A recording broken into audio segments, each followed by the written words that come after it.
হযরত আল্লামা মাওলানা মুফতি মুহাদ্দিস মুনাজির মোহাম্মদ ফজলুর রহমান মেজবাহি রাজবি মাদ্দাজিল্লাহুল আলী আপনাদের সামনে আসছেন।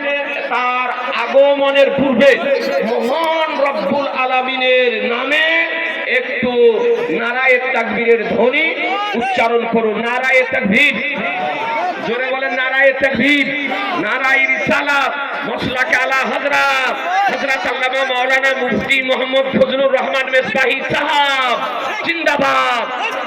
আলহামদুলিল্লাহ বেরাদার, এবার আপনাদের সামনে হযরত তিনি আলোচনা করবেন। তিনি একজন ফাজিলাতুল শাইখ, তিনি একজন ফাকিহুল আসর, একজন বিখ্যাত মুফতি শাইখুল হাদিস বেরাদার আল ইসলাম। এরকম বিজ্ঞ ব্যক্তি আপনাদের সামনে আসছেন, তার আলোচনা মনোযোগ সহকারে আপনারা শ্রবণ করুন। বলছি একটু সরে যান, দয়া করে বলছি সবাইকে দেখতে দিন, একটু সরে বসুন, সবাইকে দেখতে দিন। যিনারা পাগড়ি পাচ্ছে যে ছেলেগুলা, তাদের পিছনের লোককে একটু দেখতে দিন, একটু সাইডে সাইডে সাইডে। আমাদের কিছু কাজ আছে, সেগুলো দেখতে দিন। আরে কিন্তু পরিবেশটা তৈরি হবে বলছি